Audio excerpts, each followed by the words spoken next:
আসসালামু আলাইকুম সুপ্রিয় সপ্তম শ্রেণীর শিক্ষার্থী, তোমাদের ষান্মাসিক সামষ্টিক মূল্যায়ন পরীক্ষা চলছে। আগামী 20শে জুলাই তোমাদের বিজ্ঞান পরীক্ষা অনুষ্ঠিত হবে। বিজ্ঞান পরীক্ষায় কমন উপযোগী কিছু সাজেশন নিয়ে এই ভিডিওতে আলোচনা করব। শিক্ষার্থী, তোমরা প্রত্যেকে জানো মূল্যায়ন একাডেমির সাজেশনগুলো অনেক বেশি গুরুত্বপূর্ণ। তাই এই সাজেশনগুলো তুমি খুব মনোযোগের সাথে প্র্যাকটিস করতে থাকো এবং মূল পরীক্ষার যে প্রশ্ন ওটা আমরা পরীক্ষার আগের দিন রাত্রে দিব। তোমরা সেই জন্য আমাদের এই মূল্যায়ন একাডেমি চ্যানেলটি সাবস্ক্রাইব করে পাশে থেকো। তো আর কথা না বাড়িয়ে চলো আমরা মূল আলোচনায় আসি। আমরা প্রথমে একটি একক কাজ রেখেছি। একক কাজ 1, প্রশ্ন 1, তোমার এলাকায় যে এত জীববৈচিত্র্য এর উৎপত্তি কি করে হলো, আর পরিবেশগত কি কি সুবিধার কারণে এই জীবসমূহ এই পরিবেশে টিকে থাকছে। সমাধান: বর্তমানে জীবিত সকল প্রজাতির অনন্য বৈশিষ্ট্যগুলো হাজার হাজার বছরের প্রজন্মের পর প্রজন্ম ধরে বিকশিত হচ্ছে। একটি জীব তার পরিবেশের সঙ্গে খাপ খাওয়ার জন্য যেসব কৌশল ও পদ্ধতি অনুসরণ করে তাকে বলে অভিযোজন।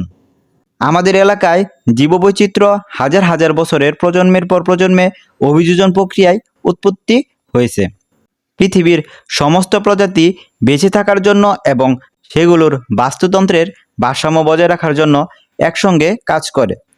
উদাহরণস্বরূপ, চারণভূমির ঘাস গবাদি পশু খায়।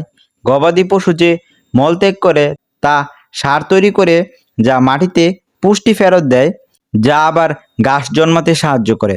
পরিবেশের এই সুবিধার জন্য জীবসমূহ এই পরিবেশে টিকে থাকছে। তো শিক্ষার্থী, এখন আমরা পরবর্তী প্রশ্নটি দেখব। প্রশ্ন 2, যে কোনো ফসলই কি যে কোনো স্থানে ভালোভাবে বেড়ে উঠতে পারে? উত্তর: না, যে কোনো ফসলই যে কোনো স্থানে ভালোভাবে বেড়ে উঠতে পারে না।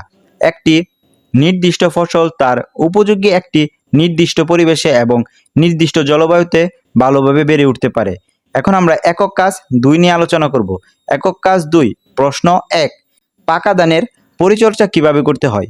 উত্তর: ধান পাকার পর যে সকল পাখি ধান খায় সেগুলো তাড়ানোর ব্যবস্থা রাখতে হবে।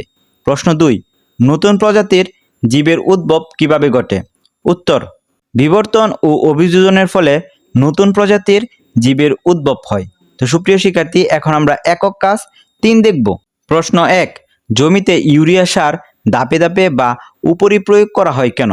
উত্তর: ফসলে নাইট্রোজেন নামক পুষ্টি উপাদান সরবরাহের জন্য ইউরিয়া সার ব্যবহার করা হয়।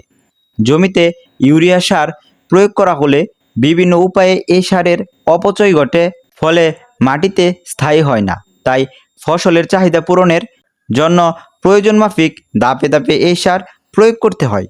প্রশ্ন 4, জাবরা প্রয়োগ কি? উত্তর: মাটির আর্দ্রতা ধরে রাখার জন্য শুকনো খড়, লতাপাতা, কচুরিপানা ইত্যাদি দিয়ে মাটি ঢেকে দেওয়া হয়, যাকে জাবরা প্রয়োগ বলা হয়। সুপ্রিয় শিক্ষার্থী, তোমরা এই একক কাজ 1, 2 এবং 3 আশা করছি বুঝতে পেরেছো। আমরা তোমাদের পরীক্ষার আগের দিন রাত্রে মূল সাজেশন নিয়ে আসব।